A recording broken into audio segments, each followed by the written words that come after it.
코로나19 상황 속에서 보건의료의 중요성을 강조하고 주민들의 건강을 챙기는 이미지도 부각하려는 의도가 엿보입니다. 한편 북한이 해외 대사로 근무했던 이른바 백두혈통 인사들을 북한으로 소환하고 있어 그 배경에도 관심이 집중되고 있습니다. 이슈의 한반도 정은지 리포터입니다. 북한 대외선전 매체가 공개한 코로나19 특집 영상입니다. 날이 갈수록 국제사회의 커다란 불안을 자아내 좀처럼 수그러들지 않고 더욱 기승을 부리며 수많은 미해명 문제들을 안고 있으며 그동안의 보도를 압축해 속도감 있게 보여줍니다. 한눈에 들어오는 자막 처리와 효과, 긴박한 배경음악 등 다양한 편집 기법이 눈에 띕니다. 화면 우측 상단에는 감염자 통계 그래픽도 보여줍니다. 우리에겐 익숙하지만 북한 보도에선 보기 힘들었던 방식입니다. 우리나라에서는 신형 코로나 바이러스 감염증의 유입과 전파를 막기 위한 방역 사업을 강도 높이 전개해 나가고 있습니다. 북한 매체들은 연일 방역 대책을 강조하고 있습니다.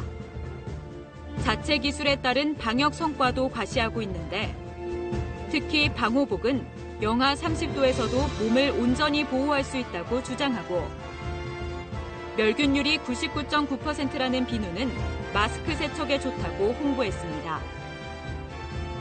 각종 소독 제품들 역시 모두 자력으로 개발했다고 선전했습니다. 각종 비루스를 막는데 효과적인 손 소독필과 방안과 사무실, 복도 등에 사용할 수 있는 소독수를 개발해서 내놓았습니다. 북한 유치원과 학교의 방학은 개학 시점에 대한 언급 없이 계속 연장되고 있습니다. 북한 노동신문은 지난 13일 학생들의 방학이 더 연장됐다고 보도했습니다. 지난달 말 타가소부터 대학까지 모든 교육기관에 개학을 연기했는데 사태가 장기화되자 기간을 더 늘린 것으로 보입니다. 북한 매체들은 확진자는 없다면서도 의심자와 격리 수용자 상황을 구체적으로 전하기도 했습니다. 북한 노동신문은 많은 지역과 단위에서 격리자들의 생활을 친혈육 계정으로 따뜻이 돌봐주고 있다며 특히 김정은 위원장이 도내 격리자들에게 고기와 달걀, 생활 필수품을 제공하고 있다고 보도했습니다. 앞서 유엔으로부터 대북 지원 사업을 승인받은 국경 없는 의사회는 보안경과 청진기 등 방역 물자를 북한에 반입하기로 북한 당국과 합의했다고 KBS에 밝혔습니다. 이런 가운데 에이브럼스 주한미군 사령관은 북한군의 훈련 동향을 근거로 들며 북한 내 코로나19 발병을 확신한다고 밝혔습니다. It is a closed-off nation, so we can't say emphatically that they have cases, but we're fairly certain they do. 이런 상황에서 김정은 위원장은 북한 주민들의 건강을 직접 챙기는 민생행보에 나섰습니다. 최근 동해안 일대에서 이어가던 군사행보를 마무리하고 평양 종합병원 착공식에 참석한 건데요.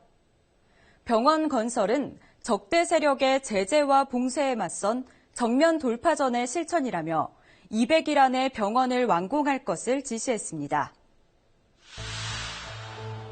김정은 위원장이 평양의 모습을 드러냈습니다. 평양 종합병원 착공식에 참석한 겁니다. 장문의 연설을 한 뒤엔 첫 삽을 뜨고 발파 단추도 눌렀습니다.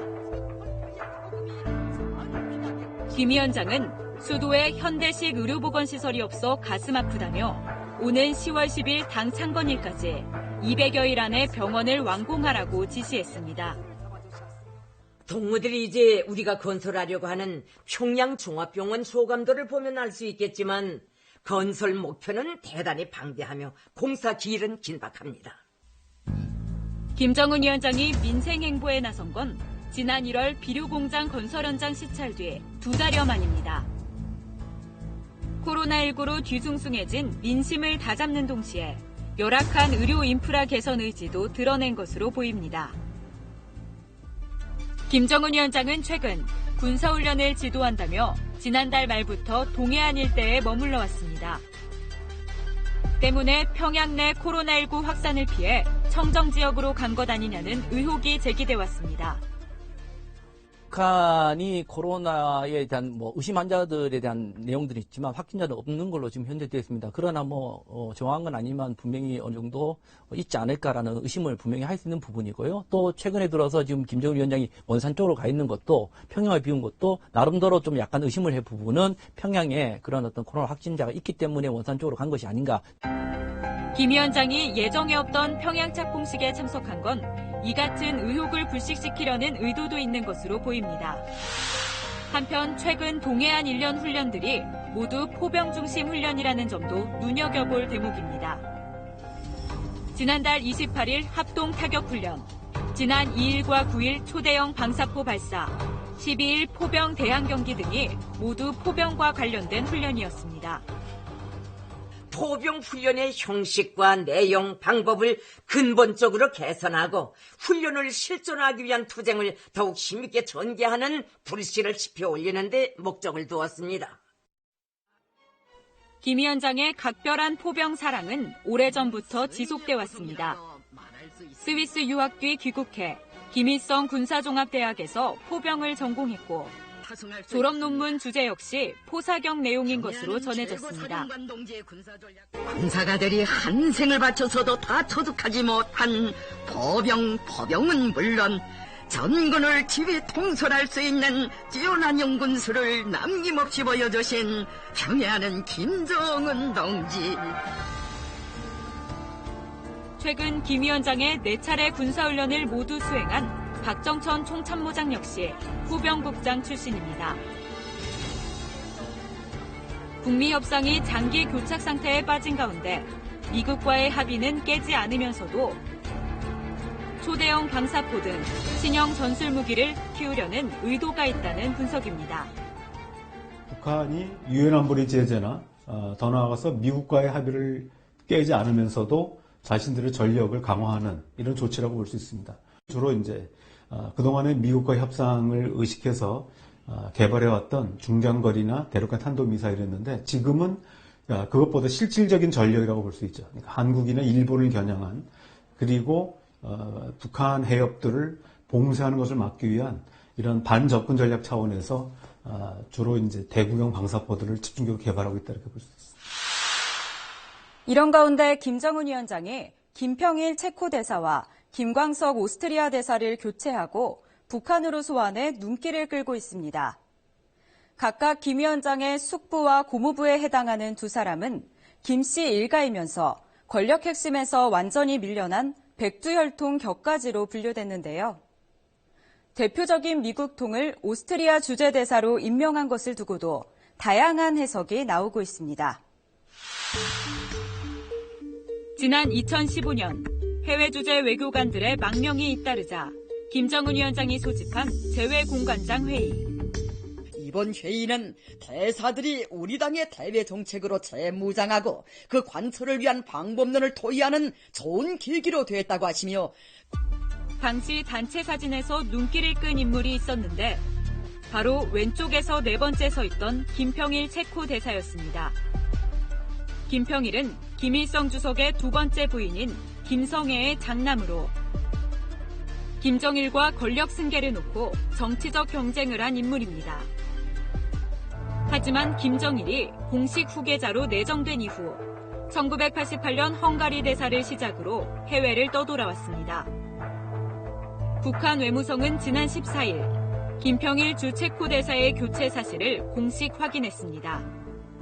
그 회담이 이제 횟수가 가면서 더 진지하게 이제 말하자면 이제 솔직하게 이렇게 이제 문제가 심중하게 토론된다고 볼 수 있지 않는가. 북한 당국은 김일성 주석의 사위인 김광섭 오스트리아 대사도 교체하고 북으로 소환했습니다.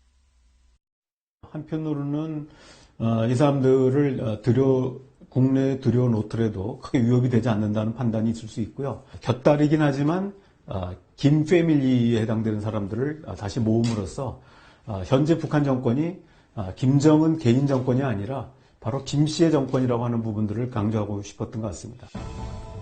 김광섭의 후임으로 지목된 인물은 최강일 전 외무성 북미국 부국장입니다. 북미 정상회담 과정에서 최선희 제1부상을 보좌하는 등 북한에서 대표적인 미국 통으로 꼽힙니다. 이런 인물을 유럽으로 보낸 것은 대미 협상에 대한 기대가 줄었기 때문이란 해석도 있지만 미 대선 이후 유럽에서의 여론전을 염두에 뒀을 거란 관측도 나옵니다. 오는 11월 미 대선에서 트럼프 대통령이 재선될 수도 있지만 안 될 수도 있거든요. 지금 조 바이든 부통령이 만에 하나 대통령이 된다면 그런 어떤 유럽 방식, 새로운 비핵화의 이 포맷이 만들어질 가능성이 있습니다. 그렇기 때문에 이걸 준비하기 위해서 오스트리아 대사로 임명했고 또 오스트리아는 데는 잘 아시다시피 IAEA 사무국인 됩니다. 그래서 이런 준비를 위한 것이 아닌가 생각합니다. 김정은 위원장은 최근 정치국 회의에서 고위 간부들의 특검과 전횡을 용납하지 않겠다고 밝혔습니다. 간부들은 단속하고 인민은 위하는 김 위원장의 인민제일주의가 경제난 심화와 코로나19로 지친 민심을 달랠 수 있을지 주목됩니다.